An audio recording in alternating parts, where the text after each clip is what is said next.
ఓం నమో భగవతే రుద్రాయ నమ శివాయ.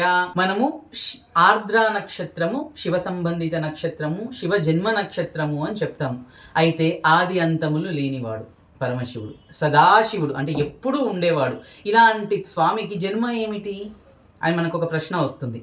అయితే స్వామివారు మార్గశిర మాసంలో ఆర్ద్ర నక్షత్రం రోజు లింగ రూప ధారణ చేశారు. ఇలా లింగ ఆవిర్భవం అయిన తర్వాత స్వామివారిని అందుకే ఒక రూపము తీసుకున్నాడు, లింగ రూపాకృతి తీసుకున్నాడు. కాబట్టి మనం ఆర్ద్ర నక్షత్రము జన్మ నక్షత్రము అని అంటాం. అన్ని అభిషేకాల కన్నా, ప్రతి ఏ మాసంలో చేసిన అభిషేకం కన్నా, ఆఖరికి శివరాత్రి రోజు చేసిన అభిషేకం కన్నా మార్గశిర మాసంలో వచ్చిన ఆర్ద్ర నక్షత్రం రోజు చేసిన అభిషేకానికి ఫలితం ఎక్కువ. ఎంతవరకు చెప్తారు అని అంటే, మీరు జీవితాంతం ప్రతిరోజు లేచి అభిషేకం చేస్తే ఎంత ఫలితం వస్తుందో అంత ఫలితం ఆర్ద్ర నక్షత్రం రోజు స్వామివారి అభిషేకం చేసినంత మాత్రాన వస్తుంది అని అంటాం. ఈ మార్గశిర మాసానికి ఎంతో ప్రత్యేకత ఉంది. మనకు భగవద్గీతలో గీతాచార్యుడు ఏం చెప్తారు? మాసానాం మార్గశీర్షోహం అని చెప్తారనమాట. అంటే మాసాలన్నిటిలోకి నేను మార్గశిర మాసమై ఉంటాను అని చెప్తారు.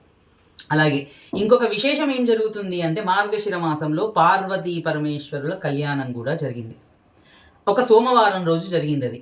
అందుకోసమే ఆ వారము ఉమా వారం అయిపోయిందనమాట. శివుడికి ప్రీతికరమైన వారంగా అయిపోయింది.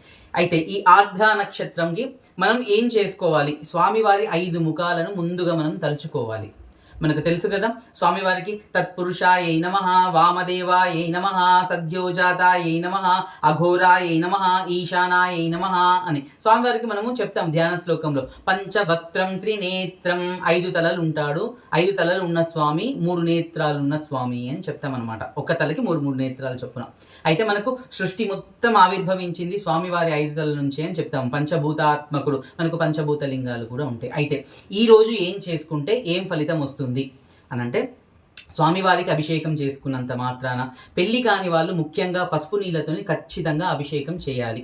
చేస్తే వారికి పెళ్ళి అవుతుంది. ఎందుకంటే స్వామివారు పార్వతీదేవిని పెళ్లి చేసుకుంది ఈ మాసంలోనే కాబట్టి. రెండవది, దక్షిణామూర్తి తత్వంలో ఉంటారు స్వామి కాబట్టి ఈరోజు పిల్లల చేత మీరు చేపించినట్టయితే అభిషేకము, వాళ్ళకి చదువులు వస్తాయి. అప్పుడు మీరు చెప్పవలసిన మంత్రం ఏం చెప్తారంటే, ఈశాన సర్వ విద్యానాం ఈశ్వర సర్వభూతానాం బ్రహ్మాధిపతిర్బ్రహ్మణోధిపతి బ్రహ్మ శివో మే అస్తు సదాశివోం అని చెప్పి సదాశివుణ్ణి మీరు ప్రార్థన చేయాలి. మిగతా వారందరూ కూడా, మనము నోటితో చెప్పలేని కోరికలన్నీ ఆర్ద్ర నక్షత్రం రోజు మనం అభిషేకం చేసినంత మాత్రాన తీరిపోతాయి. ఈ రోజు శివాలయం నుంచి ప్రసాదం తీసుకొచ్చేటప్పుడు చండీశ్వరుడి దగ్గర, చండికేశ్వరుడి దగ్గర చూపించి ఇంటికి తెచ్చుకోవాలి. శ్రీమాత్రే నమః.